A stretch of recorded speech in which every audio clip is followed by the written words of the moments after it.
अस्सलामुअलैकुम, सुबह खैर। आप देख रहे हैं एक्सप्रेसो। मैं हूं हिना आदिल और मैं हूं अली अनीक सैयद। उम्मीद है आपका वीकेंड अच्छा गुजरने वाला होगा, जिसके लिए तैयारियां आपने शुरू कर दी होंगी। मैं तो जुमेरात को ही तैयारी शुरू कर देता हूं। एक दिन का फर्क है, तैयारी अपनी शुरू करें, वीकेंड भी अच्छे तरीके से मनाएं।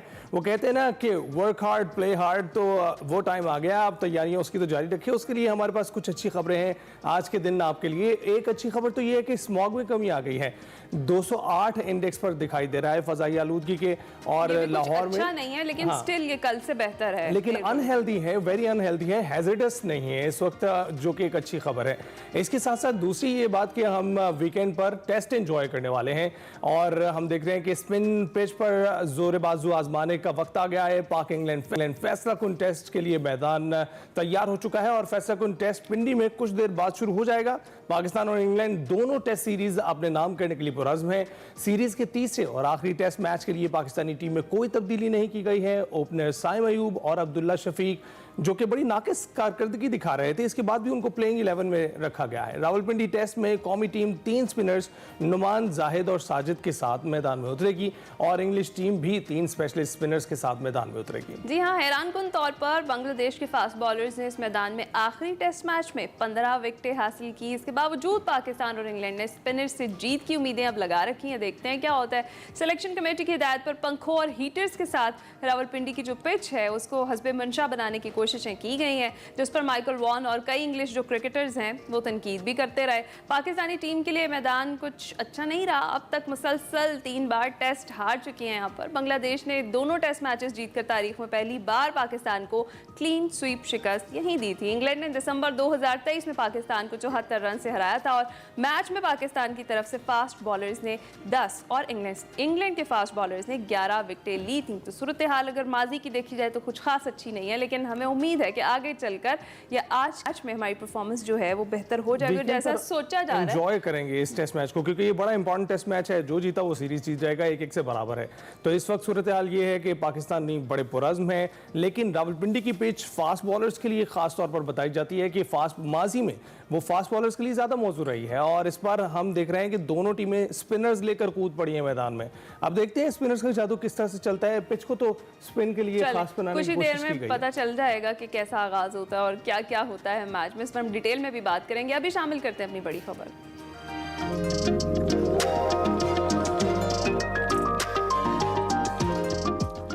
जनाब, 26वीं आईनी तरमीम का पहला नतीजा सामने आ चुका है, और जस्टिस याहिया अफरीदी को चीफ जस्टिस तैनात कर दिया गया है। जस्टिस याहिया अफरीदी 26 अक्टूबर को अपने ओहदे का हल्फ लेंगे और 3 साल के लिए आइंदा चीफ जस्टिस होंगे। 26वीं आईनी तरमीम की मंजूरी के बाद ज़ेर समाअत दरखास्तें आईनी बेंच को भेजने का अमल भी शुरू हो चुका है। गुज़िश्ता रोज़ जस्टिस मंसूर अली शाह की जानिब से बरतरफ मुलाजमीन की बहाली की दरखास्तों से मुतल्लिक पहला केस आईनी बेंच को भिजवाया गया, और कहा यह जा रहा है कि मुल्क भर की अदालतों में ज़ेर समाअत 40% दरखास्तें आइंदा माह तक आईनी बेंचों को ट्रांसफर कर दी जाएंगी। और ये भी उम्मीद जाहिर की जा रही है कि आईनी तरमीम के बाद 20 लाख से ज्यादा केसों के साइलिन को कम वक्त में इंसाफ की फराहमी मुमकिन हो सकेगी। दूसरी जानिब तहरीक इंसाफ ने आईनी तरमीम के खिलाफ वोट देने वाले और गायब रहने वालों को नोटिस जारी कर दिए हैं, और इस पर वफाकी वज़ीर एहसन इकबाल ने एक्सप्रेस न्यूज़ की प्रोग्राम कल तक में एंकर पर्सन जावेद चौधरी के साथ गुफ्तगू की है। उसमें उनका ये कहना था कि तहरीक इंसाफ के 15 से 20 लोग हैं जो हमें वोट देने के लिए तैयार थे, क्योंकि वो अपनी जमात के तर्ज सियासत से मायूस हैं और दीगर मेन स्ट्रीम पार्टीज के साथ रवाबित बढ़ाना चाहते हैं। में से बहुत से लोग ख़्वाह थे कि हम वोट देने के लिए तैयार हैं, लेकिन हमने उनका वोट नहीं लिया। कितने लोग थे वैसे? काफी थे, 10 थे, 15 थे, 15-20 के करीब थे, पार्टी छोड़ के। जी। इमरान खान साहब की जिद ने पूरी पार्टी को एक बंद गली में ले जाके खड़ा कर दिया। हर चीज पे नो नो नो, ना आप किसी से बैठने के लिए तैयार है, ना किसी से बातचीत करने के लिए तैयार है। तो एक तनहा आप कोई सियासी किंग कॉन्ग तो नहीं है कि जिसके साथ आप पूरे निजाम को तोड़ फोड़ देंगे। तर्ज सियासत से मायूस थे वो लोग। और उधर वज़ीर आला KP अलीमीन गंडापुर बार बार ऐलान कर चुके हैं कि अगर सीनियर मोस्ट को चीफ जस्टिस तैनात न किया गया तो मुल्क को एहतजाजन बंद कर देंगे। मगर गुज़िश्ता रोज़ अपोजिशन लीडर उमर अयूब ने चीफ जस्टिस याहिया अफरीदी की तैनाती पर रद्द अमल दिया और कहा कि ये जुडिशल प्रोसेस है, वो जज हैं, हम जुडिशरी को इज्जत देते हैं, हम जाएंगे, जो भी जज साहिबान हों उनकी कुर्सी के सामने तो खड़ा होना ही होता है। देखिए जी, एक जुडिशल प्रोसेस है, हम लोग जज हैं, हम लोग अपने जुडिशरी को रिस्पेक्ट देते होते हैं, और हम लोग जाएंगे जो भी जज साहबान होंगे उसकी कुर्सी के सामने तो आपने खड़ा होना है केस लेने के लिए। इंशाअल्लाह ताला हमारा रिजर्व सीट्स का जो केस है उसको हम लोग परसू करेंगे। हमारा पाकिस्तान तहरीक इंसाफ का वो हक बनता है। जबकि पीटीआई रहनुमा शुएब शाहीन ये कहते हैं कि 26वीं आईनी तरमीम को चैलेंज करेंगे। अगर 26वीं आईनी तरमीम कालअदम होती है तो इसके नतीजे में जस्टिस याहिया अफरीदी का नोटिफिकेशन भी ख़त्म हो सकता है। और इस पर बात करने के लिए हमारे साथ मौजूद हैं सीनियर तजज़ियाकार खालिद क़य्यूम साहब। खालिद साहब कैसे हैं आप? ठीक ठाक। खालिद साहब बताइएगा, इस वक्त आप देख रहे हैं, आपको क्या लगता है चीफ जस्टिस तैनात हो चुके हैं याहिया अफरीदी साहब, तो ये बताइएगा कि हुकूमत जिस सुख का सांस लेने की तैयारी कर रही थी, क्या अब उसको वो सुख का सांस मिलेगा?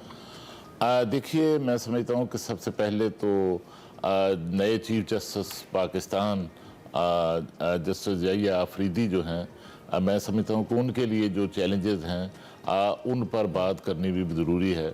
उनके लिए सबसे बड़ा जो चैलेंज होगा बतौर चीफ जस्टिस पाकिस्तान वो ये होगा कि अदलिया, आप जानते हैं कि जब मौजूदा चीफ जस्टिस कादी फायद ईसा के दौर में भी और उससे पहले जस्टिस साकिब निसार के दौर में भी और जस्टिस उमर अता बंदयाल के जो अदवार हैं, इनमें जो है हमारी अदलिया, आला अदलिया ख़ास तौर पर जो है वो तकसीम का शिकार रही है, जिसके बायस मुल्क के अंदर बड़े मसाइल जो हैं वो पैदा हुए। तो हम तवक्को करते हैं कि अब नए चीफ जस्टिस पाकिस्तान जो मुंतखब हुए हैं जस्टिस याहिया अफरीदी, उनके दौर में लगता है कि इस तकसीम में कमी वाक़या होगी। और ख़ास तौर पर आपने देखा कि पाकिस्तान की जो बार एसोसिएशंस हैं उनकी तरफ से भी खैर मकदम किया गया है। पीटीआई के तहफ़्फ़ुज़ात यकीनन ज़रूर हैं, लेकिन इसके साथ उनकी मुलाकात मौजूदा चीफ जस्टिस पाकिस्तान के साथ भी हुई है। और हत्ता कि जो जस्टिस मंसूर अली शाह हैं, जो सीनियर तरीन जज थे, जिनके बारे में कहा जा रहा था कि वो भी चीफ जस्टिस पाकिस्तान हो सकते हैं, उनके साथ भी उनकी मुलाकात हुई और उनकी चीफ जस्टिसशिप का खैर मकदम उनकी तरफ से किया गया। दीगर जो सुप्रीम कोर्ट के जज साहिबान हैं उनकी तरफ से भी खैर मकदम किया गया। और वैसे भी chief justice Pakistan justice Yahya Afridi, justice Mansoor Ali Shah और जस्टिस अतर मिनल्ला, ये एक ही लॉ फर्म में जो हैं वो इकट्ठे बतौर पार्टनर जो हैं जज बनने से पहले काम करते रहे हैं। और लगता है कि एक अंडरस्टैंडिंग जो है वो यकीनन जो है वो पैदा हो सकती है। और चीफ जस्टिस पाकिस्तान जो हैं उनका जो है वो वैसे भी लगता है कि उनके दौर में जुडिशल एक्टिविज़म उस तरह नहीं होगा। और जो बात आपने पूछी है कि हुकूमत की जो मुश्किलात हैं उनमें किस हद तक कमी वाक़या हो, तो उसमें देखिए कि ये जो सारी आईनी तरमीम है, जो जुडिशल रिफॉर्म्स जिनको हुकूमत की तरफ से कहा जाता है, इसका मकसद ही ये था कि हुकूमत की मुश्किलात जो हैं उनको किस तरह कम किया जा सकता है। ख़ास तौर पर इस हुकूमत को सबसे बड़ा जो चैलेंज था, जो खौफ था जस्टिस मंसूर अली शाह से, उनका अपना ही तारीख किया हुआ खौफ था। और बाद वफाकी वज़रा की तरफ से भी इस तरह के बयान आए कि अगर वो चीफ जस्टिस पाकिस्तान बन जाते हैं तो उससे फिर जो इलेक्शन का ऑडिट है वो हो सकता है, वो खतरा टल गया। तो वो खतरा तो बज़ाहिर जो है वो हुकूमत का जो है वो टल चुका है। और तो लेकिन चैलेंजेस का आप जिक्र कर रहे हैं, इसमें मेजर चैलेंज तो यही है कि जो बज़ाहिर हमें अदलिया की तकसीम नज़र आती है, पिछले कुछ अरसे से आ भी रही है, जिसका भी आपने खुद भी जिक्र किया, तो क्या वो जो सोशल मीडिया के थ्रू हम देखते हैं, तो क्या ये जस्टिस याहिया अफरीदी के लिए मेजर सबसे बड़ा चैलेंज यही नहीं होगा कि ये जो फ़र्क है या ये जो तकसीम बज़ाहिर नज़र आ रही है या कुछ लोगों की तरफ से पोर्ट्रे की जा रही है, इसको ख़त्म किया जाएगा? यही सबसे बड़ा तकसीम जो अदलिया के अंदर एक तवील अरसे से, काफ़ी अरसे से हम देख रहे हैं, जिसकी पहले भी मैंने बात की है, यही सबसे बड़ा चैलेंज जो है वो नए चीफ जस्टिस पाकिस्तान के लिए होगा। और मैं समझता हूँ कि वो लगता है बज़ाहिर तवक्को उनके बारे में की जा रही है कि वो इस चैलेंज पर जो है वो काबू पा लेंगे और सबको साथ लेकर चलने की वो अहलियत रखते हैं। उसकी बुनियादी वजह यह है कि उनका कोई अपना, जिस तरह माजी में जस्टिस साकिब निसार का बतौर चीफ जस्टिस पाकिस्तान एक एजेंडा नजर आता था, या उसके बाद अभी जो है एक एजेंडा जो है बाद चीफ जस्टिस साहिबान पर गालिब रहा, हावी रहा, वो उस तरह का जो एजेंडा है अब वो नए चीफ जस्टिस ऑफ पाकिस्तान का उस तरह जो है अब वो नज़र नहीं आता। और उनके बारे में तो कोई यही है कि वो आइन और कानून के मुताबिक जो है वो फैसले करेंगे और कोई मखसूस इस तरह का मामला उनका यही तो होनी भी चाहिए। खालिद साहब, अभी आपने कहा कि सुख का सांस शायद हुकूमत को मिल जाए और जिस तरह के आपने कुछ केस भी डिस्कस किए, लेकिन दूसरी जानिब हम देख रहे हैं पीटीआई ने फिर एहतजाज की कॉल दे दी है, तो आपको लगता है कि ये सुख का सांस बर्बाद होने वाला है पीटीआई की जानिब से? फिर से वो एहतजाज, फिर से वो सड़कों पर होंगे, फिर से वो अपनी डिमांड सामने रख रहे होंगे? देखिए, मैं समझता हूँ कि पीटीआई को जो है इस मामले पर चीफ जस्टिस ऑफ पाकिस्तान की नामजदगी के मामले पर बड़ा जो एहतजाज है उसकी कॉल नहीं देनी चाहिए थी। और इसमें देखिए कि ये जो फैसला किया पार्लियामानी कमेटी का, जो बाइकाट किया, पहले नाम जो हैं वो पीटीआई की तरफ से भिजवा दिए गए कौमी असम्बली और सेनेट से स्पीकर को कमेटी में शामिल होने के लिए, और फिर जब कमेटी का ऐलान हुआ तो उसके बाद जो है वो बाइकाट किया गया। इस फैसले को भी जो है पसंद नहीं किया गया, हत्ता कि पार्टी के अंदर, पीटीआई के अंदर भी इस फैसले को गलत करार दिया गया। और ये जो जिन लोगों ने, जिन अरकान असम्बली ने और सेनेटर्स ने शिरकत करनी थी, बल्कि जो पार्लियामानी लीडरशिप थी पीटीआई की सेनेट में और कौमी असम्बली में, वो पार्लियामानी लीडरशिप भी इस इजलास में शरीक होना चाहती थी, इस अमल का हिस्सा बनना चाहती थी। क्योंकि इससे पहले जब मुज़ाकरात हो रहे थे 26वीं आईनी तरमीम के हवाले से, तो पीटीआई जब पॉलिटिकली इंगेज हुई मौलाना फजलुर रहमान के जरिए, तो पीटीआई को इस तरमीम में बड़ी कामयाबियां मिली। और पीटीआई की वजह से जिन आईनी तरामीम पर उनको तहफ़्फ़ुज़ात थे, अब वो आईनी तरामीम ड्राप हुई, उनको सब्दे से निकाल दिया गया।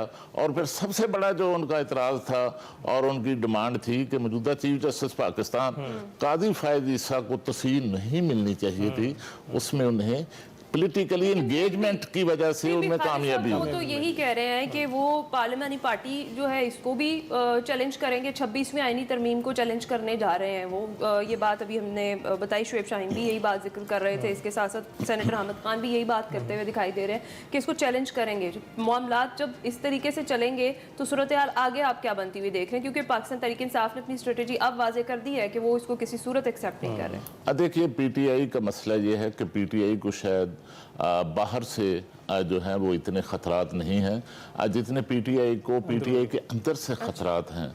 वहाँ पर आप देखेंगे कि हर लीडर का जो बयान है हर इशू पर मुख्तलिफ होगा। वहाँ उसकी वजह यह है कि जब आप अपनी पॉलिसीज जो हैं उनको यूट्यूबर्स के ज़ेर असर बनाएंगे या उन लोगों के ज़ेर असर बनाएंगे जिनकी आपने सियासी कमेटी बनाई हुई है और वो पार्लियामेंट से बाहर हैं, वो सियासी तौर पर जो है वो पुख्तगी उनमें नहीं है। तो इसमें सबसे बड़ा मसला ये है कि पीटीआई को मौजूदा जो पीटीआई की वकला की लीडरशिप जिसको हम कहते हैं, अब वो शायद बानी पीटीआई को जेल से बाहर निकलवाने की जो है वो मैं समझता हूँ कि कैपेसिटी नहीं रखते। बानी पीटीआई जेल से बाहर आ सकते हैं उसी सूरत में जब वो पॉलिटिकली एंगेज होंगे और जब अपनी जो सियासी लीडरशिप है, ख़ासतौर पर पार्लियामानी लीडरशिप है, उसको एम्पावर नहीं करते। पार्लियामानी लीडरशिप जो है वो अपने पार्लियामान के जो फैसले हैं पीटीआई के वो भी उनको नहीं करने दिए जाते, उन पर मुसल्लत किए जाते हैं। तो मैं समझता हूँ कि सियासी माइंडसेट वाली जो लीडरशिप है वो बानी पीटीआई को जो है पीटीआई की सर्वाइवल के लिए, उनको जेल से बाहर लाने के लिए उसको आगे लाना। अच्छा, ये जो जेल से बाहर लाने की बात है, जो बाइडन से भी मुतालबा किया जा रहा है और आपने देखा है कि उनके जो नुमाइंदगान हैं ऐवान में 60 नुमाइंदगान ने ये दरख्वास्त दी है जो बाइडन को कि उनको बाहर निकाला जाए। तो आपको लगता है ये एक बेहतर इमेज पेश करता है पीटीआई का कि वहाँ अमेरिका में बैठे हुए जो अवामी नुमाइंदे हैं वो ये मुतालबा कर रहे हैं? देखिए, ये सारी सियासी जमातें जो हैं जब अपोजिशन में होती हैं तो बाहर जो लॉबिंग फर्म हैं उनकी खिदमात जो हैं वो हासिल करती हैं और उससे जो हुकूमतें होती हैं उन पर दबाव डालने के लिए ऐसे इकदाम उठाए जाते हैं। माजी में हमने देखा कि जो तवील तरीन अपोजिशन पाकिस्तान में बर्दाश्त की है वो मुहतरमा बेनज़ीर भुट्टो शहीद ने और सदर पाकिस्तान आसिफ अली जरदारी ने बर्दाश्त की है। तो उनकी अपोजिशन के दौर में इस तरह पीपल्स पार्टी जिस तरह PTI ब्रूने ममालिक ख़ास तौर पर अमेरिका, यूरोप और इंग्लैंड में मुतहरक दिखाई देती है और वहाँ पर इंसानी हकूक़ के इशूज़ जो है खिलाफ वर्जियों को उठाती है, इस तरह अब PTI जो है अब वो भी अपने जो इशूज़ हैं उनको बैन अल-अक़वामी सतह पर उठा रही है। और इसी तरह की एक करारदाद आप जानते हैं कि कांग्रेस में जो है वो 8 फरवरी के जो इंतखाबात हैं उनके हवाले से PTI ने मैनेज की और वो करारदाद मुतफिका तौर पर जो है अमेरिकी कांग्रेस से हालांकि उनको बाइंडिंग नहीं थी ऑपोजिशन में होते हैं। तो खालिद साहब बड़ी आप गहरी नजर रखते हैं इन तमाम मामलात पर। ये 26वीं आईनी तरमीम में हमने देखा कि बिलावल भुट्टो जरदारी का बड़ा रोल इंपॉर्टेंट था और बहुत सेंसिबली और बहुत मेच्योर सियासतदान के तौर पर वो इस सारे प्रोसेस में उभर कर सामने आए। उनके पीछे किसकी मोटिवेशन है, कौन उन्हें मोटिवेट कर रहा है ये इस तरीके की सियासत? देखिए, मैं समझता हूँ कि इस आईनी तरमीम का जो अमल था वो तो आप जानते हैं कि 15 सितंबर को इजलास जिस तरह मुलतवी हुआ और उस वक्त हुकूमत जो है वो आईनी तरमीम का पहला जो मसवदा था उसको कामयाब करवाने में, पास करवाने में जो है वो कामयाब नहीं हो सकी थी। तो उसके बाद ये टास्क जो है फिर पीपल्स पार्टी के चेयरमैन बिलावल भुट्टो जरदारी को दिया गया और उन्होंने इस पर बड़ी मेहनत की। और मौलाना फजलुर रहमान जो हैं जिनका फैसला कुन रोल था, आप देखिए अमली तौर पर आपने देख लिया कि सेनेट में उनका जो रोल था उनके बगैर इस तरह तरमीम जो है वो इत्तफाक़ राय से मुमकिन नहीं थी। लेकिन इसमें बिलावल भुट्टो ने बड़ा गेन किया और बड़ा अपना कद जो है अब वो बढ़ाया। लेकिन सवाल यही है जो आपने किया कि उनके पीछे हिदायतकार कौन था। तो मैं समझता हूँ कि उनके पीछे हिदायतकार जो हैं वो सदर पाकिस्तान आसिफ अली जरदारी हैं, क्योंकि वो खुद तो अब चूंकि आईनी ओहदा है उनके पास, सदर पाकिस्तान है, तो वो इस तरह की एक्टिविटी, सियासी एक्टिविटी करके मुतनाज़ा नहीं बन सकते थे, बनना चाहते थे। तो उन्होंने फिर ये टास्क जो है वो बिलावल भुट्टो जरदारी को दिया। और एक और उनके जो मैं समझता हूँ कि उनके नक्शे कदम पर जो एक्टिविटी की जिन्होंने, वो वज़ीर दाखिला मोहसिन नकवी हैं, वो भी इस जोड़ तोड़ में जो है उसी तरह। Thank you very much. हाँ खालिद साहब, बहुत शुक्रिया आपका, आपने तफसीली तौर पर हमें बताया 26वीं आईनी तरमीम के जो नताइज सामने आने लगे हैं उनमें क्या क्या शामिल है। ब्रेक के बाद हाजिर होंगे। Back to Expresso. जरा अफसोसनाक अपडेट है, शामिल कर लेते हैं। तुर्की की दारुलहुकूमत अंकारा में हसास दिफाई इदारे पर जो दहशतगर्दों ने हमला कर दिया था जिसमें 4 अफराद जाँ बहक और 14 ज़ख्मी होने की इत्तलात हैं। और जवाबी कार्रवाई की अगर बात करें तो उसमें 2 हमलावर भी हलाक हो गए हैं। और जो तुर्क वज़ीर दाखिला हैं वो ये बता रहे हैं कि हमला अंकारा के कहरामान काजान के इलाके में टोसास की तनसीबात पर किया गया था। और तुर्क मीडिया के मुताबिक जो हमलावर हैं उनमें खातून भी शामिल थी और हमलावरों ने सनती यूनिट के जो मुताद्दिद मुलाजमीन थे उनको यरगमाल भी बना लिया।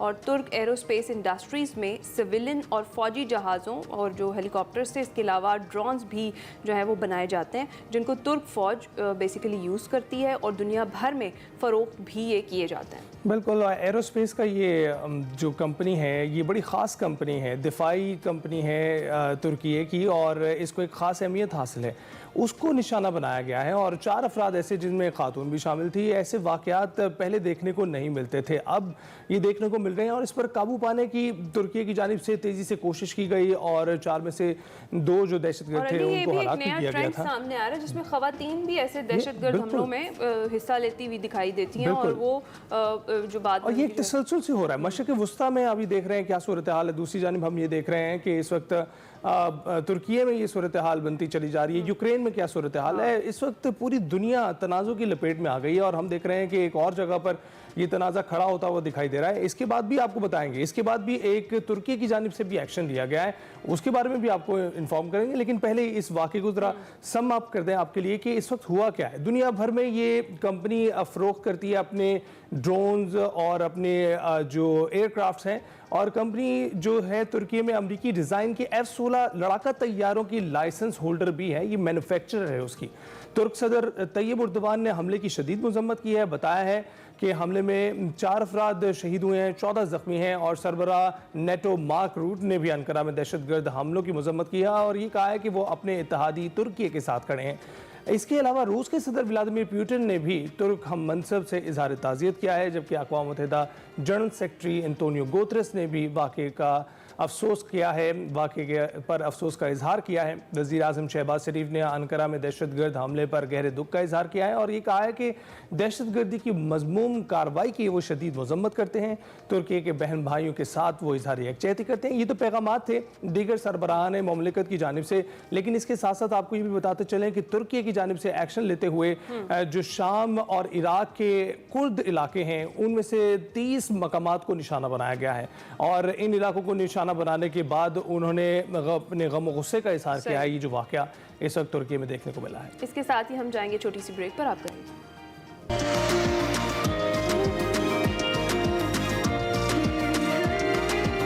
Welcome back. आप कुछ बात करते हैं मुल्क की मुआशी सूरत हाल की, जिसमें पाकिस्तान स्टॉक मार्केट नई बुलंदियों को छू रही है और 100 इंडेक्स एक और नई तारीख हद अबूर कर गया है। गुज़िश्ता रोज़ कारोबार के इख्तिताम पर 100 इंडेक्स 727 पॉइंट्स के इजाफे से 87,194 पॉइंट्स की बुलंद तरीन सतह पर बंद हुआ। 100 इंडेक्स में 1 अक्टूबर से अब तक 5,389 पॉइंट्स का इजाफा हुआ, जबकि मार्केट कैपिटलाइजेशन में मजमूई तौर पर 7 खरब 6 अरब रुपये से ज़ायद का इजाफा हुआ है। मौजूदा सियासी हालात में इतनी मुस्बत खबरों का आना कितना खुशाइंद है, इस पर बात करने के लिए हमारे साथ मौजूद हैं हमारे खास गेस्ट माहिर मईशत अहमद चन्नाई साहब। जी हाँ, डायरेक्टर पाकिस्तान स्टॉक एक्सचेंज भी हैं। अस्सलाम वालेकुम अहमद चन्नाई साहब, गुड मॉर्निंग, कैसे हैं आप? वालेकुम अस्सलाम, बहुत अच्छे। अहमद चन्नाई साहब, सबसे पहले तो जो अभी हम डिस्कस कर रहे हैं कि इतनी गैर सियासी जो सूरत गैर यकीनी की सियासी सूरत हाल है, मईशत में इस तरह का बढ़ोतरी का होना कितना ज़्यादा खुशाइंद है और स्पेशली स्टॉक मार्केट में मुसलसल रिकॉर्ड पर रिकॉर्ड बन रहा है, इसकी क्या वजह देखते हैं आप? बहुत बहुत शुक्रिया। देखिए, बात यह है कि पाकिस्तान में इस वक्त जो एक ट्रस्ट और कॉन्फिडेंस लेवल है मौजूदा इकनॉमिक सूरत हाल पर, वो बहुत बेहतर है और इसी वजह से स्टॉक मार्केट, जिसमें एक बहुत बड़ा गैप मौजूद था, जिसमें हमारा पी रेशो जो प्रॉफिट अर्निंग रेशो कहलाता है, वो बिल्कुल लोएस्ट उस पे था, 2, 3, 3, 3, 4 पे था, आज भी 4, 5 पर है। तो मैं समझता हूँ कि जो दुनिया में इंटरनेशनल स्टैंडर्ड है वो 12, 13 है। हम कहते हैं पाकिस्तान में 8, 9 का पी रेशो होना चाहिए। तो मार्केट में एक बहुत बड़ा गैप मौजूद है, मार्केट में एक बहुत बड़ी थ्रस्ट मौजूद है और उस थ्रस्ट को पूरा करने के लिए इन्वेस्टर जाहिर है उस मार्केट की तरफ देख रहे हैं जहां उनको एक सस्टेनेबल मार्जिन मिल रहा है। फिर 2 बातें और भी अहम हैं कि जहां आपका पॉलिसी रेट, डिस्काउंट रेट जिसको हम कहते हैं, वो नीचे आ रहा है तेजी के साथ। 22.5 से हम तकरीबन अब 12, 12.5% पर आ गए हैं, जो ट्रेजरी बिल का नॉर्मली यील्ड है। तो अब लोगों को लगता है कि स्टॉक मार्केट में जो अच्छे स्क्रिप्ट्स हैं उनका नॉर्मली जो डिविडेंड यील्ड है वो एवरेज 8 से 10% है और इसके बाद जो कैपिटल गेन यील्ड है वो भी 8 से 10% है। अच्छा, तो ये बताइएगा कि कौन से ऐसे फैक्टर्स हैं जिसने एतमाद बहाल नहीं किया?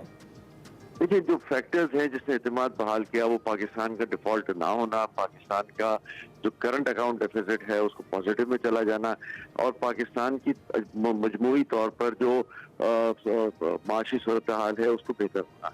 तो मैं समझता हूँ कि ये सारे फैक्टर्स जो हैं उसने मिलकर मार्केट को एक बूस्ट दिया है और लोगों को एक ट्रस्ट लेवल और कॉन्फिडेंस लेवल दिया है और यही ट्रस्ट लेवल और कॉन्फिडेंस लेवल लोगों को स्टॉक मार्केट की तरफ लेके जा रहा है कि वहाँ आप देख रहे हैं कि रिकॉर्ड पे रिकॉर्ड बनते जा रहे हैं, नंबर ऑफ इन्वेस्टर्स भी बढ़ रहे हैं और जो वॉल्यूम है डेली वो भी जो है वो काफी तेजी से आगे बढ़ रहा है। सही है। तो फिर सर, अगर ये कहा जाए कि स्टॉक मार्केट में इन्वेस्टमेंट का ये जो टाइम है ये बिल्कुल परफेक्ट है, तो कहना ठीक होगा? और आपके ख्याल में कौन से ऐसे शोबे हैं जो मुसलसल ग्रोथ में है इस वक्त? देखिए, मैं ये समझता हूँ कि जो भी वक्त होता है वो बेहतर वक्त होता है हमेशा मार्केट में स्टॉक मार्केट में इन्वेस्टमेंट करने के लिए। लेकिन एक बात हमेशा ये याद रखनी है कि हमने उन स्क्रिप्ट्स में इन्वेस्टमेंट करना है जिसकी बैलेंस शीट जो है अच्छी हो, जिसकी परफॉर्मेंस अच्छी जा रही हो और हमेशा हम ये कहते हैं कि जी अपनी रिसर्च एंड स्टडी करके जो है मार्केट में इन्वेस्टमेंट करें। There is always a good time to invest. मगर डिपेंड करता है कि आप कौन से स्किल्स में इन्वेस्ट करते हैं। 550 कंपनियां अगर लिस्टेड हैं तो उन 550 कंपनियों में आपने पिक एंड चूज करना है, उनकी स्टॉक मार्केट की वैल्यूएशन को देखना है और उसके बाद उसको इन्वेस्ट करना है। अगर हम आंख बंद करके जिसमें चाहे इन्वेस्टमेंट कर लें तो फिर जाहिर है मार्केट फैक्टर्स में जो है वो हमें नुकसान होगा और हम जो है वो लॉन्ग टर्म सस्टेनेबिलिटी नहीं ले सकते। दूसरी अहम बात मैं आपको बताऊं कि मार्केट में जब भी इन्वेस्टमेंट कोई भी करे वो अपना एक लॉन्ग टर्म विजन लेके करे। आप बैंकों में डिपॉजिट्स में इन्वेस्टमेंट करते हैं तो साल भर का विजन लेते हैं, 6 महीने का विजन लेते हैं और उस हिसाब से आपको रिटर्न मिलता है। तो यहाँ भी आपको एक लॉन्ग टर्म इन्वेस्टमेंट के साथ आना है कि आप लॉन्ग टर्म इन्वेस्टमेंट करेंगे तो उस स्टॉक को जो है वो आगे बढ़ना ही है और उसका वक्त आना है। तो यहाँ पर बड़ी पेशेंस का गेम होता है और जो इम्पेशेंट होकर जल्दी से स्टॉक खरीद लेते हैं और जल्दी से बेच देते हैं, जाहिर वो नुकसान में रहते हैं। बिल्कुल। तो अहमद शनाई साहब ये बताइएगा कि हम ये देखते हैं कि कुछ खास शोबे तरक्की कर रहे होते हैं, लेकिन वो जब तरक्की करते हैं जिस तरह के आईटी का शोबा है तो फिर फायरवॉल्स लगना शुरू हो जाती हैं। ये सियासी मसाइल नहीं है, ये कुछ ऐसे मसले हैं जो हुकूमत की जानिब से लगाए जाते हैं। आप क्या समझते हैं, हुकूमत जो इकदाम कर रही है ये क्या कागजी सतह पर हमें मालूम हो रहा है कि हम तरक्की कर रहे हैं या वाकई ऐसी सूरत हाल है कि हम एक स्टेबल इकॉनमी की तरह जो है इस वक्त नई दहाई में शामिल हो रहे हैं? देखिए, मैं आपको एक बात वाज़ेह कर दूं, ये फायरवॉल का होना, इंटरनेट के स्टॉपेज होना, ये कोई बहुत बड़ा नुकसान नहीं हो सकता। ये वक्ती होता है कि चले 1 रोज के लिए हो गया, 2 रोज के लिए हो गया, कुछ घंटों के लिए हो गया। जो आईटी कंपनीज, बड़ी बड़ी कंपनीज काम कर रही हैं वो अपना एक लॉन्ग टर्म विजन के साथ काम कर रही होती है। उन्होंने ये सारे प्रिकॉशंस दिए होते हैं कि मुझे इतना वक्त लग जाएगा और उसमें ये ग्रेस पीरियड भी जो है वो डाल देते हैं। इस ग्रेस पीरियड के साथ वो सर्विसेज प्रोवाइड करते हैं। तो नॉर्मली यही होता है कि आज हमने 3-4 बड़ी आईटी कंपनीज के सरबराहान को बुलाया था अपने पास एक सेमिनार में और उन्होंने ये बिल्कुल वाज़ेह तौर पे बता दिया कि ये फायरवॉल के लगने से या इंटरनेट के ब्रेकेज होने से जो है वो हमें खुदा न खास्ता कोई नुकसान नहीं हुआ और हमारा काम एज यूजुअल चल रहा है। हम अभी वक्त पर जो है वो अपनी डिलीवरी दे रहे हैं। बिल्कुल ठीक है। अच्छा अहमद शनाई साहब, वक्त बिल्कुल कम है इस सेगमेंट का। इन दी एंड जिस तरह से भी आप पहले बात कर रहे थे कि ये पेशेंस के साथ, लॉन्ग टर्म इन्वेस्टमेंट के साथ करने वाला काम है, तो बहुत सारे लोगों को मुश्किल ये पेश आती है, वो ट्रस्ट नहीं कर पाते कि कौन सा ऐसा शोबा है जिसमें इन्वेस्ट करना चाहिए उन्हें और कौन सा ऐसा है जिसमें इन्वेस्ट नहीं करना चाहिए। तो इस हवाले से थोड़ा सा गाइड कर दें।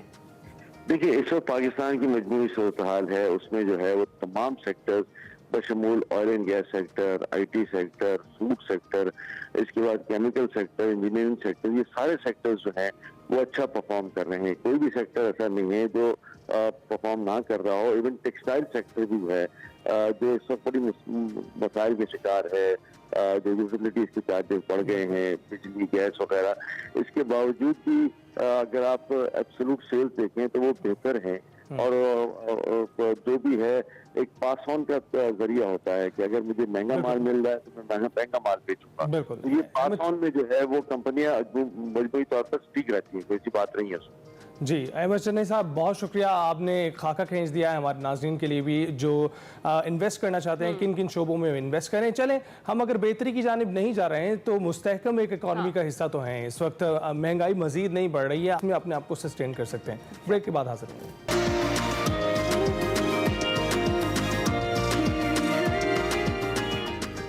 प्रोग्राम के दूसरे हिस्से में खुशामदीद। अब कुछ बात कर लेते हैं यूएस प्रेसिडेंशियल इलेक्शंस की। अमेरिका में 5 नवंबर को होने वाले जो अमरीकी इंतखाबात की मुहिमात हैं अपनी आखिरी मरहले में दाखिल हो रही हैं और अमेरिका के सदारती इंतखाबात में 2 हफ्ते से भी कम वक्त रह गया है। डेमोक्रेट की कैमला हैरिस और रिपब्लिकन डोनाल्ड ट्रंप के दरमियान सख्त मुकाबले की तवक्को की जा रही है और दोनों उम्मीदवार अपनी अपनी जीत के लिए पुरुमीद है। कुछ सर्वेस जो हैं उनमें दोनों उम्मीदवारों की मकबूलियत में 1% का फ़र्क बताया जा रहा है। 1 करोड़ 40 लाख वोटर्स पहले ही वोट डाल चुके हैं। इम्कान ये है कि वोटर्स की एक बड़ी तादाद इलेक्शन से पहले आने वाले दिनों में पहले वोट डालने की सहूलत से मुस्तफ़िद होकर वोट डालेगी, जबकि अमेरिका की जो तमाम रियासतें हैं पहले वोट डालने के लिए पोलिंग स्टेशन खोलेंगी और रियासतें डाक के जरिए भी वोट वसूल करेंगी, जिस तरह से हमेशा होता है। अमरीकी सदारती इंतखाबात या पोलो वोट के जरिए नहीं बल्कि इलेक्टोरल कॉलेज के जरिए तय किया जाता है और इलेक्टोरल कॉलेज की वजह से इंतखाब 50 रियासतों में से हर एक में मुकाबले की सूरत इख्तियार कर लेते हैं। और ये मुकाबला बड़ा कांटे का होता है। इसके बाद एक ही वोट इलेक्टोरल कॉलेज का कहलाता है जो फिर 50 रियासतों से, मुख्तलिफ रियासतों से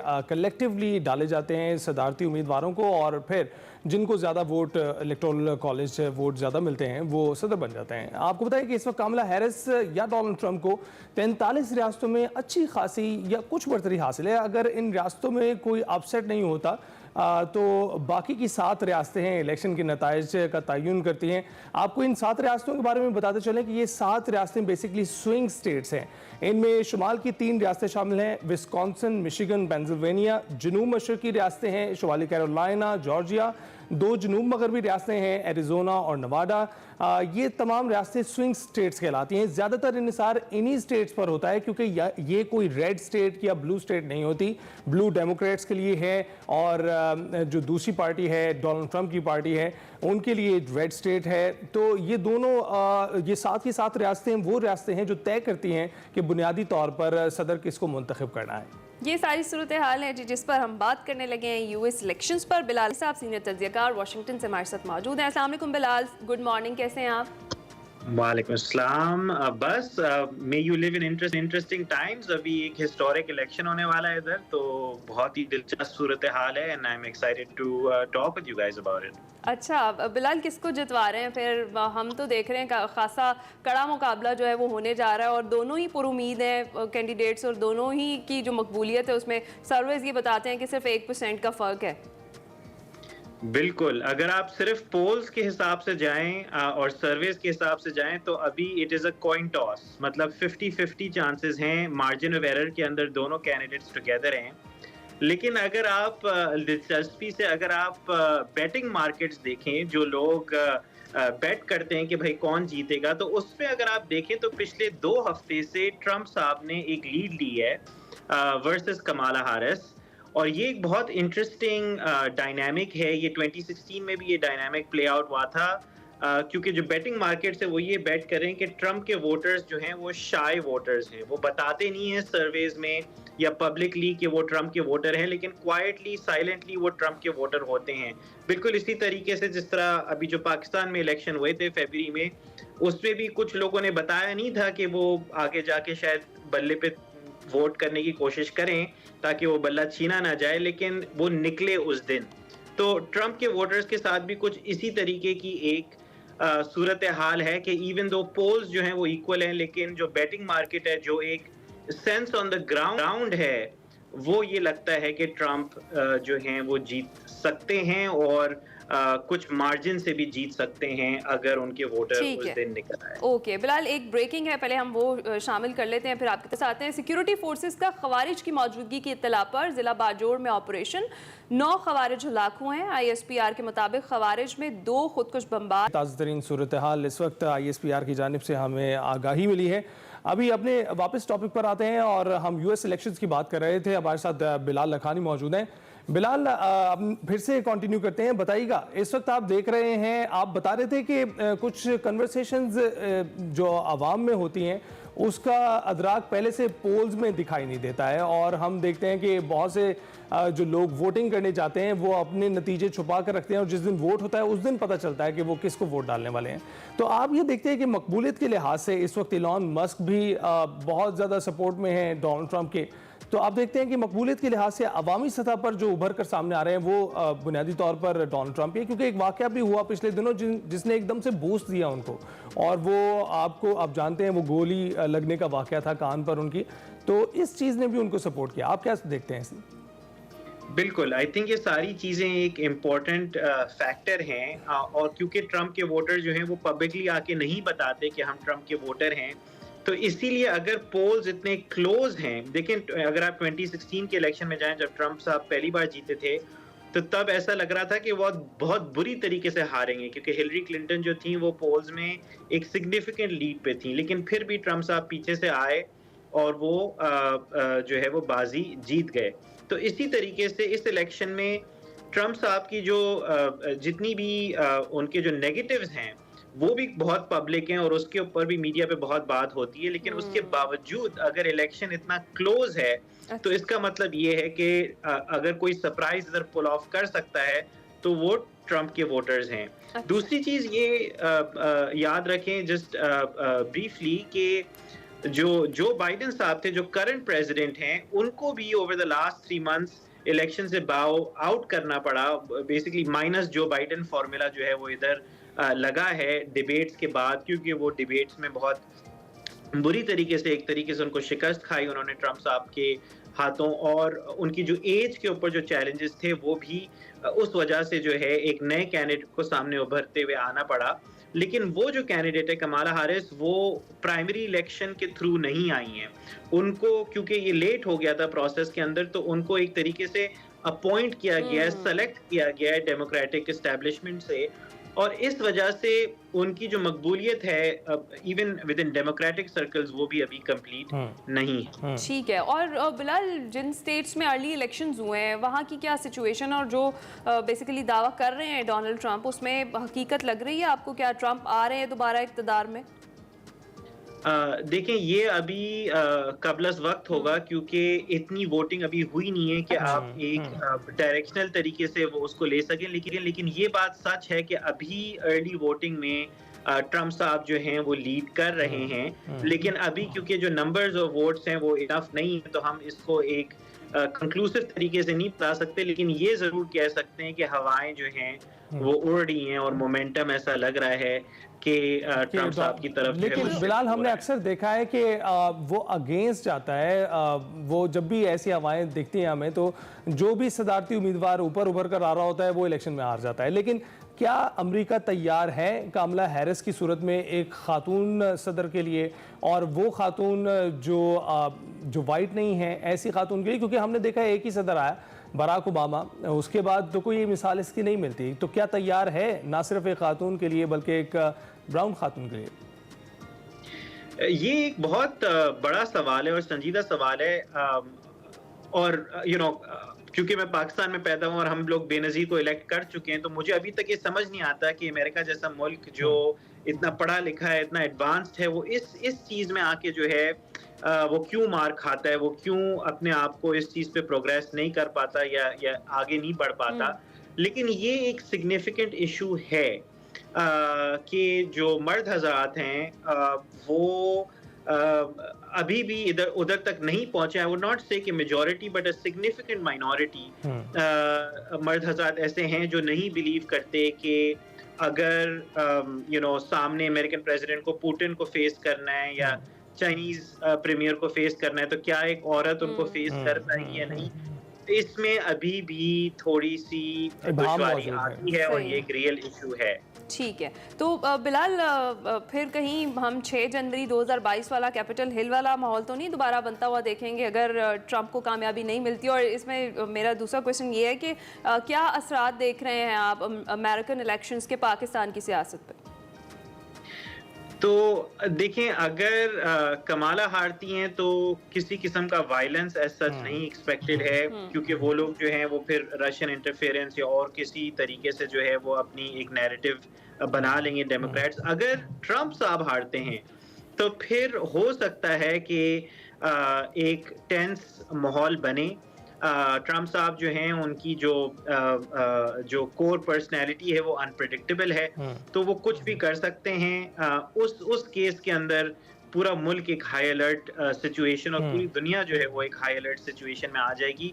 क्योंकि जैसे कि हमने देखा है जब इस किस्म की चीज़ें पाकिस्तान में जब इलेक्शन मुतनाज़ होता है तो इससे टेम्परेचर जो है वो बढ़ता है, लेकिन अमेरिका जैसे मुल्क में जब टेम्परेचर बढ़ता है तो वो एक डिफरेंट ही कैफियत होती है, जैसे कि आपने Jan 6, 2022 का जो हवाला दिया था आपने। अब जहाँ तक पाकिस्तान के ऊपर रिलेशंस की बात है, तो एक बहुत ही दिलचस्प किरदार पाकिस्तानी अमेरिकन कम्युनिटी प्ले कर रही है कि पाकिस्तानी अमेरिकन कम्युनिटी अपनी अमेरिका के फ्यूचर के ऊपर वोट देने के बजाय वो पाकिस्तान की सियासत के बेसिस के ऊपर अमेरिका में वोट दे रही है। ये बहुत ही अजीब चीज़ है, ये बिल्कुल ही नॉर्मल चीज़ नहीं है। और इधर की भी जो कम्युनिटीज़ होती हैं वो, क्योंकि वो अपने आप को, उनके बच्चे जो हैं वो अमेरिका में पलते बढ़ते हैं, वो अमेरिका के हिसाब से वोट देते हैं। लेकिन एक पाकिस्तानी जो इधर डायस्पोरा है, पर्टिकुलरली जो डॉक्टर्स हैं, वो समझते हैं कि अगर ट्रंप साहब प्रेसिडेंट बनते हैं तो ये चीज एक सियासी पार्टी पीटीआई के लिए बेहतर होगा। और इस वजह से वो लॉबी कर रहे हैं सरप्राइजिंगली, क्योंकि जहां तक लेकिन दरखास्तें तो वो जो बाइडेन को दे रहे हैं। दरखास्तें वो जो बाइडेन को भी दे रहे हैं, लेकिन जो बाइडेन साहब जो हैं वो सुन नहीं रहे हैं। जो बाइडेन साहब की जो एक्शंस हैं वो बहुत क्लियर हैं और वो स्पीक करते हैं ओवर द लास्ट 4 इयर्स कि उन्होंने कुछ इस चीज के अंदर, पाकिस्तान के अंदर ज्यादा कुछ इंटरेस्ट नहीं लिया उन्होंने। अफगानिस्तान में भी उन्होंने बहुत ही एक रैपिड विड्रॉल की है, तो वो लेकिन मेरे हिसाब से ये जो होप है ये भी ट्रंप के अंदर मिसप्लेस्ड है, क्योंकि ऐसा नहीं होगा कि वो आके जो है वो सडनली पाकिस्तान के साथ रिलेशंस तब्दील कर देंगे। इधर दुनिया में जो है वो काफी मसले हैं जो उनको पहले सॉल्व करने हैं अमेरिका में बिफोर ही लोग। लेकिन हमने वो उम्मीदें लगा ली होती हैं already. Bilal, thank you so much. Senior तज्जियाकार बिलाल लखानी हमारे साथ मौजूद है। बिलाल, हम आपको आगे यूएस इलेक्शन तक इसी तरीके से बार बार बुलाते रहेंगे और आप हमें ये जो सारी सूरत हाल है जैसे आज वाजे की है आगे भी करते रहिएगा। इसके साथ ही एक्सप्रेसो में हम जाएंगे छोटी सी ब्रेक पर, आपने कहीं नहीं जाना।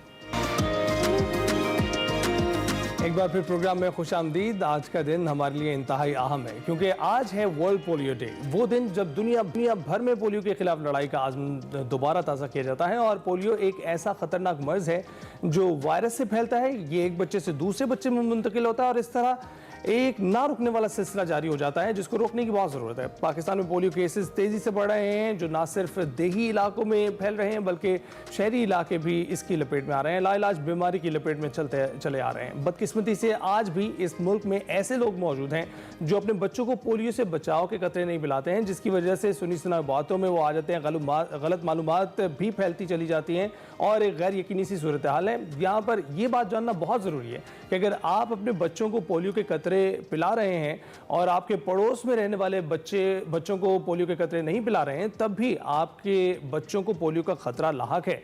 इसलिए मोहल्ले की सतह पर कम्युनिटी इन्वॉल्वमेंट बहुत ज़रूरी है। कई बच्चे सिर्फ इसलिए पोलियो का शिकार होते हैं क्योंकि अक्सर लोग अपने दरवाजे पर होने वाली दस्तक को खतरा समझ लेते हैं, बच्चों को छुपा लेते हैं, लेकिन वो ये नहीं जानते कि ये दस्तक उनके बच्चों के लिए खतरा नहीं है बल्कि उनकी सेहत की ज़मानत है। जी हाँ, इसलिए आप सबसे दरख्वास्त है कि पोलियो वर्कर्स की जो दस्तक है उस पर दरवाज़ा ज़रूर खोलें और अपने 5 साल तक के बच्चों को पोलियो के कतरे ज़रूर पिलाएं। आपकी छोटी सी कोशिश एक बड़ी तब्दीली का सबब बन सकती है। इसलिए आज हमें ये अहद निभाना है, पाकिस्तान को पोलियो से बचाना है। ये सिर्फ एक स्लोगन नहीं है बल्कि एक ऐसा इरादा है जो हमारे हर एक कदम का हिस्सा होना चाहिए। हम सबको मिलकर अपने बच्चों की सेहत और मुस्तकबिल के लिए कुछ करना होगा और हर एक कदम जो हम उठाएंगे और हर एक कतरा जो हमारे बच्चे पिएंगे वो पोलियो का खात्मा करने की तरफ एक नया कदम होगा। इसी पर बात करने के लिए हमारे डॉक्टर राना जवाद अस्कर, माहिर वबाई अमराज मौजूद हैं, उनसे बात कर लेते हैं। अस्सलाम वालेकुम डॉक्टर साहब, सुबह खैर। सबसे पहले तो ये बताइएगा कि रवां साल हमने देखा है कि मुल्क भर में 39 केसेस रिपोर्ट हो चुके हैं अब तक। क्या रीज़न इसकी आप समझते हैं कि गुज़िश्ता 2 साल में सिर्फ चंद केसेस तक ही हम महदूद थे और अब केसेस इस तरह से बढ़ते हुए चले जा रहे हैं? क्यों हम इस वबा पर काबू नहीं पा सके अब तक? जी, बहुत शुक्रिया आपने प्रोग्राम में इनवाइट करने का। और इससे पहले कि मैं आपके सवाल का जवाब दूं, आज आलमी योम पोलियो के मुनासबत से मैं अपने उन पोलियो वर्कर्स की कुर्बानियों का जिक्र करना चाहता हूं जो बड़े मुश्किल हालात में, बड़े मुश्किल जोग्राफाई इलाकों में और बड़ी सिक्योरिटी कंप्रोमाइज्ड एरियाज के अंदर अपनी खिदमत सर अंजाम दे रहे हैं। और वो पूरी कौम के हीरो हैं। हाँ, और उसके ये कुर्बानी देते हुए उनमें से बहुत सारे लोगों ने अपनी जान की कुर्बानी दी है। मेरे अपने स्टूडेंट डॉक्टर अब्दुल रहमान इसी साल शहीद हुए और उनका सिर्फ जुर्म ये था कि वो बच्चों को पोलियो के कतरे पिलाने की मुहिम की निगरानी कर रहे थे। इसके अलावा बहुत सारी बच्चियां हमारी जो वैक्सीनेटर्स होती हैं, 22-22, 23-23 साल की यंग माएँ, वो शहीद हुई हैं इस एक दूसरों के बच्चों को बचाने की खातिर कोशिश करते हुए। हमारे पुलिस के लोग, सिपाही जो इन लोगों को प्रोटेक्शन दे रहे होते हैं, उनको टारगेट बना के शहीद किया जाता है। तो आज के दिन सबसे पहले तो मैं इन तमाम शोहदा का और दूसरे इन वर्कर्स का शुक्रिया अदा करता हूं और एक्नॉलेज करता हूं कि आपकी वजह से जो इतने भी हमारे आज बच्चे पोलियो से महफूज हैं, तो इन लोगों की कुर्बानियों की वजह से महफूज हैं। तो ये तो उनका जिक्र हुआ। अब आपके सवाल पे आ जाते हैं। और एक्चुअली 39 केसेस कल तक थे, आज 40 केसेस हो गए हैं पाकिस्तान में। तो 40 पोलियो के केसेस हो गए हैं। और आपको शायद ये भी इल्म हो कि एक पोलियो का केस जो हम पकड़ते हैं तो उसके पीछे जो कम्युनिटी के अंदर जिसे हम कहते हैं बगैर किसी अलामात के तकरीबन 100 केसेस हो सकते हैं, उससे ज़्यादा भी होते हैं, लेकिन एक कंजर्वेटिव अंदाज़ा है कि अगर आप एक पोलियो का केस पकड़ते हैं तो कम्युनिटी में जो हमने नहीं पकड़े और क्योंकि उनकी अलामत इतनी ज़्यादा सख्त नहीं थी, 100 केसेस हो गए। तो आप ये सोचिए कि इस वक्त तकरीबन 4000 लोगों को, बच्चों को पोलियो है अगर हमने 40 केसेस पकड़े हैं। उसके साथ हमारे 70 से ज़्यादा डिस्ट्रिक्ट्स पोलियो से इन्फेक्टेड हैं, क्योंकि हमें उनके सीवरेज के पानी के अंदर पोलियो का वायरस मिल रहा है। तो ये मामला बहुत बड़ा हुआ है और ये आज से शुरू नहीं हुआ। तो डॉक्टर साहब, आपने ये वायरस की बात की और आपने बताया 70 से 71 जिला में माहौलियाती नमूनों में पोलियो वायरस पाया गया है। आप क्या देखते हैं, क्या रिसर्चेज आ रही हैं, क्या ये वायरस, इसके कुछ मुख्तलिफ वेरिएंट्स आ रहे हैं जिसकी वजह से ये तेजी से फैल रहा है? नहीं, देखिए वो इसके अंदर थोड़े बहुत वेरिएशन होती है, लेकिन ऐसी कोई बात नहीं है। यहाँ पे अनफॉर्चुनेटली जो हमारा पोलियो कंट्रोल है, और इसमें मैं पाकिस्तान के प्रोग्राम की सिर्फ बात नहीं कर रहा, ग्लोबल लेवल के ऊपर भी, क्योंकि वही गाइडेंस देते हैं, वो पिछले 2-3 साल से ये अलामात खतरे की आ रही थी, लेकिन वो इसकी तरफ तवज्जो नहीं कर रहे थे। और हम जहाँ भी किसी फोरम पे ऐसी चीजें रेज करते थे तो वो कहते थे जी केसेस तो बहुत कम आ रहे हैं, लेकिन ये एक इन्फेक्शियस डिजीज है, इसको बॉर्डर्स के अंदर आप बंद नहीं कर सकते। तो मेरा ख्याल से हमारी प्रोग्रामेटिक गलतियां, और जब मैं हमारी कहता हूं तो मैं सिर्फ ये मैं क्लियर करना चाहता हूं कि पाकिस्तान पोलियो प्रोग्राम की मैं बात नहीं कर रहा, सिर्फ मैं पूरे ग्लोबल जो एफर्ट है, क्योंकि स्ट्रेटेजी वहां से बन के होती है, यहाँ पे सिर्फ इम्प्लीमेंट होती है। तो ये एक बहुत बड़ा चैलेंज है और गैप है जो हमारे काम की कमजोरी कह लीजिए, जिसकी वजह से पोलियो का दोबारा इतना बड़ा रिसर्जेंस हुआ है। ठीक है, बहुत शुक्रिया। डॉक्टर राना जवाद अस्कर हमारे साथ मौजूद थे। वायरस क्यों ज़्यादा फैल रहा है, हमारी इंडिविजुअल लेवल पर क्या नेग्लिजेंस है, उस हवाले से हम बात करें तो खुदारा पोलियो से अपने बच्चों को बचाने के लिए पोलियो के कतरे लाजमी पिलाइए। इसके साथ ही हम जाएंगे एक छोटी सी ब्रेक पर, आपने कहीं नहीं जाना, कुछ ही देर में वापस आएंगे। Welcome back. क्रिकेट के मैदान का एक बार फिर रुख करते हैं। हमने शो के आगाज में आपको बताया था फैसला कुन मैच है, टेस्ट पिंडी में शुरू हो चुका है और पाकिस्तान और इंग्लैंड के माबैन ये टेस्ट सीरीज अपने नाम करने वाला मैच है। तीसरा मैच है, 1-1 से बराबर है। इस वक्त टॉस जीतकर बैटिंग करने का फैसला किया इंग्लैंड ने और 41 पर खेल रहे हैं, 0 आउट हैं। हम 3 स्पिनर्स लेकर गए हैं, हमने स्पिनर्स को आजमाना भी शुरू किया है, लेकिन कोई स्पिनर काम नहीं कर रहा है। अभी स्पिनर्स का जादू नहीं चला है, कोई आउट नहीं है इस वक्त तक और 41 स्कोर हुआ है। इसी पर बात करने के लिए हमारे साथ मौजूद हैं हमारे स्पोर्ट्स के सीनियर तज्जियाकार सलीम खालिक साहब। सलीम साहब, कैसे हैं आप? मैं बिल्कुल ठीक हूँ, आप सही हैं? जी बिल्कुल ठीक ठाक। ये बताइएगा कि इस वक्त क्या सूरत हाल देख रहे हैं, क्या मैच जीतेंगे? क्योंकि ये तो स्ट्रेटजीज कुछ समझ से बाहर थी, क्योंकि पिछला मैच हम जीते, वही हम 11 लेकर अब इस बार सामने आए हैं, लेकिन ये पिच वो है जिस पर हमेशा से फास्ट बॉलर कामयाब रहे हैं।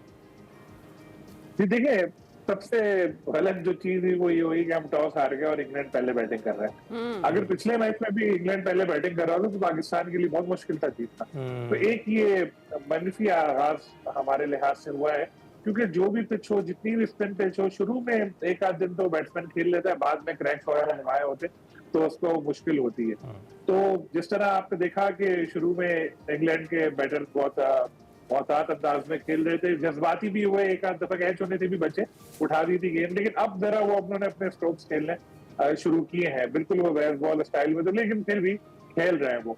तो अगर इंग्लैंड ने एक बड़ा स्कोर कर दिया तो पाकिस्तान के लिए मसला होगा। फिर एक चीज और आपने नोट की होगी कि गेंद इतनी ज्यादा टर्न हो नहीं रही है, लेकिन एक चीज है, बॉल्स बहुत लो है, कुछ बॉल बिल्कुल नीचे आ रही है, तो बॉलर्स के लिए यकीनी तौर पर इधर होगा फायदा। लेकिन मुल्तान की जो पिच थी वो थी 9 दिन की, 8 दिन पुरानी, मतलब दूसरा मैच मुसलसल हुआ था और उसको कोशिश की थी वहां पे, तो चौथे पांचवें दिन ही क्रैक्स पड़ जाते हैं टेस्ट पिच पे, तो 8-9 दिन हो तो क्या हाल हुआ आप सोचें। यहाँ ऐसा नहीं है, यहाँ एक नई पिच बनाई गई है और जिस तरह आपने कहा कि रिवायती तौर पर जो पिंडी की पिच होती है उससे पेसर्स को थोड़ी बहुत मदद मिलती है। तो ऐसा नहीं है कि वो बड़ी तबाही ढा देते हैं, क्योंकि पिछली सीरीज जो 2022 में हुई थी, इंग्लैंड ने एक दिन में 500 रन बनाए थे यहाँ पे, तो लेकिन फिर भी इतनी स्पिन की तवक्को फौरी तौर पर हमें नहीं कर सकते हम। और मुझे बड़ी हैरत हुई जब मैंने देखा कि एक फास्ट बॉलर के साथ ही ये मैच पाकिस्तान खेल रहा है। मुझे लग रहा है गिलेस्पी भाई भी कुछ नहीं है इससे, क्योंकि सिलेक्शन के अमल से उनको हटा दिया गया है। और कल जिस तरह वो प्रेस कॉन्फ्रेंस में उन्होंने कहा कि मेरा कोई ताल्लुक नहीं है सिलेक्शन से, मेरा कुछ नहीं है, मैं सिर्फ टीम की day to day match day पे स्ट्रेटेजी क्या होगी ये बनाऊंगा। अच्छा तो अभी तक की अलामात ये नजर आ रही है, लेट्स सी के फिर आगे क्या होता है। अच्छा, फिलहाल की जो स्ट्रेटजी है, अभी कहा तो यही जा रहा था कि आज की पिच जो है वो आगाज में बैटर्स को उससे मदद मिले। ने कहा कि ये तो अच्छा नहीं हुआ हमारे लिए कि टॉस हम नहीं जीते और इंग्लैंड ने टॉस जीतकर बैटिंग का फैसला कर लिया है। तो ये जो स्पिनर्स के साथ सारी की सारी उम्मीदें लगा ली थी, वैसे इंग्लैंड ने भी लगाई थी हमें देखकर, तो क्या ये दुरुस्त फैसला आपके ख्याल में किसी हद तक भी था? क्योंकि अभी आपने खुद ही बात की कि आप हैरान हुए हैं कि जो पिछला रिकॉर्ड था हमारा इसी पिच पर वो कुछ अच्छा नहीं था बल्कि खासा बुरा था, और इधर तो चल ही फास्ट बॉलर्स रहे थे। जी बिल्कुल, लेकिन अभी कोशिश की गई है। यहाँ पर आपने देखा होगा बड़े बड़े इंडस्ट्रियल साइज पंखे लगाए गए और वो ड्राई करने के लिए पिच को कई ऐसे इकदाम किए गए। तो कोशिश तो की है कि स्पिन पिच बनाई जाए, लेकिन अब कितनी बन पाती है ये एक अलग बात है, किस तरह से होता है। और कुछ जो ना कुछ मदद विनिंग मिलेगी। कॉम्बिनेशन पर एतमाद है पाकिस्तान का, वो आपके ख्याल में दुरुस्त फैसला है? देखिए, एक पेसर और होना चाहिए था। मीर हमजा इंजर्ड हो गए थे तो मोहम्मद अली या किसी को खिला लेते, एक पेसर और होना चाहिए था। लेकिन हम लोगों ने जो पिछले मैच में जिस तरह से बॉलिंग की थी नौमान और साजिद ने, उसके ऊपर गए कि दोबारा वो 20 आउट कर लेंगे, अल्लाह करे ऐसा हो। लेकिन अभी टॉस का बहुत ज्यादा इंपॉर्टेंट रोल है, ये पाकिस्तान के लिए गलत हुआ कि हम टॉस हम कॉम्बिनेशन की बात कर रहे हैं तो साइम अयूब और अब्दुल्ला शफीक को भी अगर हम डिस्कस करें, हम देखते हैं ओपनर्स जो हैं हमारे, उनकी कारकर्दगी कोई काबिल जिक्र नहीं है, इसके बावजूद भी उनको मौका दिया जा रहा है। आपको लगता है ये एक बेहतर हिकमत अमली है? 100% आप सही कह रहे हैं। देखिए, बात यह है कि 4.5 शायद एवरेज उनकी है 8-9 इनिंग में, और 15 रन जो पिछले मैच की थी वो बेस्ट ओपनिंग पार्टनरशिप थी इन दोनों की। लेकिन अब मसला एक बड़ा दिलचस्प मैं इसको कहूंगा, वो ये है कि एक इनिंग में साइम स्कोर करते हैं, अब्दुल्ला कुछ नहीं करते। अगले मैच में फिर अब्दुल्ला स्कोर कर देते हैं, साइम कुछ नहीं करते। तो आप अगर उन दोनों की परफॉर्मेंस देखेंगे तो वो ऐसी 19-20 चल रही होती है। ऐसा नहीं है कोई एक ही फ्लॉप जा रहा हो। तो सेलेक्टर्स के लिए भी बड़ी मुश्किल हो रही होगी यार किसको निकालें, क्योंकि ये अपनी इंडिविजुअली तो चल रहे थे इसको, लेकिन पहली विकेट हमारी जल्दी गिर जाती है और उन दोनों में से कोई राय रहेगी होता है। लेकिन अब अगर इस टेस्ट में नतीजे हमें अच्छे नहीं मिल सके, खुदा ना खास्ता इस टेस्ट में भी अगर ओपनिंग प्लेयर हमारा अच्छा नहीं गया, तो हमें फिर दूसरा सोचना पड़ेगा कि हम पीछे जाएं, मामूलन को वापस लाएं, या आगे बढ़े, किसी और नए प्लेयर को मौका दे, या कॉम्बिनेशन चेंज करें। शान मसूद जो पहले ओपनिंग किया करते थे खुद ओपनर आए और फिर बाबर आजम को इधर फिट करें टीम में, ये भी हो सकता है। तो सलीम खालिद साहब, ये जो करंट कॉम्बिनेशन है, इसी कॉम्बिनेशन के साथ ये मैच अगर जीत जाते हैं, हम सीरीज अपने नाम कर लेते हैं, तो फिर क्या बाबर और शाहीन की टीम में वापसी होगी? 100%। बाबर और शाहीन तो बहुत बड़े प्लेयर हैं, उनको इतनी जल्दी इतना रिप्लेस नहीं किया जा सकता है कि एक मैच में अगर कोई आए और सेंचुरी कर दे या कोई और आए 5 विकेट ले ले तो क्या यार बाबर की जरूरत नहीं है हमें और शाहीन की जरूरत नहीं, ऐसा नहीं होता। जरूरत तो होती है इन बड़े प्लेयर्स की, लेकिन बीच बीच में कभी कभी आउट ऑफ फॉर्म भी होते हैं। ऐसे में अगर मौका मिले इस तरह का कि जी गैप मिल जाए थोड़ा और फैमिली के साथ वक्त गुजारे, टेंशन से थोड़ा हटे, तो उससे फिर उनको अपने आप को दोबारा बैटरीज अपनी रिचार्ज करने का मौका मिलता है और फिर दोबारा जब वो वापस आते हैं तो एक नए रूप में नजर आते हैं। हम ठीक है कि कह रहे हैं शाहीन को बुरा भला, लेकिन हमें ये भी देखना चाहिए हमारी पिचेस कैसी है कि वहाँ बेचारे बॉलर्स, फास्ट बॉलर्स के लिए तो कुछ थका देने वाली पिचेस हैं। बिल्कुल, बॉलर्स को थका देने वाली। Out of form, Babar out of form है, वो अब होपफुली जब वापस आएंगे तो फॉर्म में हमें दिखाई दे। ये बताइएगा सलीम साहब, एक हिकमत अमली की बात आखिरी बार हम रैप करना चाह रहे हैं अपने नाज़रीन के लिए, ये बताइएगा कि आप किस तरह से देखते हैं अगर एक हिकमत अमली कामयाब हुई है, उसी पर चलते रहना क्या मुनासिब है? क्योंकि हम देखते हैं कि ये हिकमत अमली का फुकदान है, कोई डिसीजन मेकिंग का फुकदान है, जिसकी वजह से जो चीज़ कामयाब होती है हम सिर्फ उसी के साथ चल पड़ते हैं, अपनी डिसीजन मेकिंग नहीं है।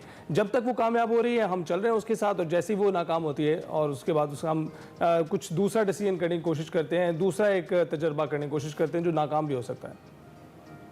देखिए, जब 3.5 साल से आप हार रहे हो तो फिर आपको इसी तरह के आउट ऑफ द बॉक्स सोचना पड़ता है और फॉर द टाइम भी सोचना पड़ता है कि एक मैच चलो जीत लें यार, इतने अरसे से हार रहे हैं, कुछ भी हो, पंखे लगा लें, दुनिया हमारे ऊपर हंसे, जो भी हो, बस हमको जीतना है। तो वो जीत गए मैच, और दूसरे मैच में भी अब कोशिश ऐसी है कि जीत जाए। लेकिन जिस तरह आप कह रहे हैं कि जब हम पाकिस्तान से बाहर जाएंगे तो वो थोड़ी पंखे लगा के पिच कुछ करेंगे, या वो मैंने पहले भी कहा था वो थोड़ी बोलेंगे पायन केडी की पिच बनाए, इस पे नहीं है फास्ट। ठीक है, तो सलीम खालिद साहब क्विकली मुझे बस इन दी एंड ये बता दें कि आज के दिन के इख्तिताम तक क्या जो है मैच की सूरत हाल आप देख रहे हैं, अगर हम जीतना चाहें तो क्या होनी चाहिए आइडियल पोजीशन मैच की? इंग्लैंड को ऑल आउट करें और एटलीस्ट वरना कोशिश करेंगे बहुत ज्यादा स्कोर वो ना बनाए, जैसे अपने बेसबॉल स्टाइल में ठीक खेलते हैं, वो मार दाड़ करके बिल्कुल। स्कोर बनाते हैं, वैसा ना हो, जल्दी आउट करें और फिर बड़ा स्कोर बनाएं। उम्मीद करते हैं कि ये मैच हम जीतेंगे, सीरीज अपने नाम करेंगे। बहुत शुक्रिया हमें जुड़ने के लिए, और हम अभी जाएंगे एक ब्रेक पर, ब्रेक के बाद वापस आएंगे।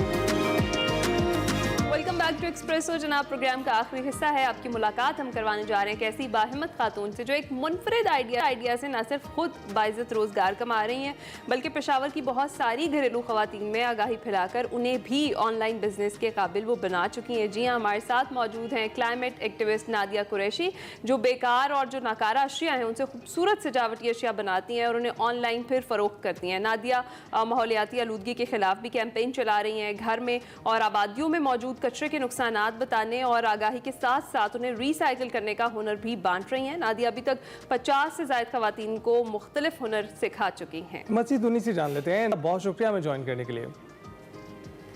आपका भी बहुत बहुत शुक्रिया सपोर्ट के लिए और मुझे प्रोग्राम में बुलाने के लिए। अच्छा, ये बताइएगा कि कचरे को रिसाइकिल करने का एक मुनफरिद सा ख्याल है, आपको कैसे आया? जैसे मेरे अपना एक एम है, गोल है कि अल्लाह ताला ने एक ज़िंदगी दी है तो इसको क्यों ना दूसरों के काम में लाया जा सके, उनकी मदद की जा सके। और मैं खुद ही एजुकेशनिस्ट हूँ और मैं इस शोबे से मुंसलिक हूँ, तो मैंने जो है बहुत रिसर्च किया कि जी हम आने वाले वक्तों में अपने हालात को कैसे बेहतर बना सकते हैं। को पता है, अगर हम बैकग्राउंड की बात करें तो फीमेल जो है हर शोबे में जो है, चाहे वो आईटी सेक्टर हो, बैंकिंग सेक्टर हो, हर शोबे में जो है एजुकेशन और हेल्थ सेक्टर में मर्दों के साथ शाना बशाना काम करे। लेकिन एक क्लाइमेट चेंज एक ऐसा ही इदारा है जहाँ से थोड़ा सा नेगलेसी शो हुई है और यहाँ पे जो है फीमेल्स काम नहीं करते। स्पेशली जब पश्तून कल्चर हो तो बहुत सी फीमेल्स जो है घरों में रहना पसंद करती है। अक्सर हम कि जी हम पौधे लगाएं ताकि हम अपने माहौल को कंट्रोल कर सकें।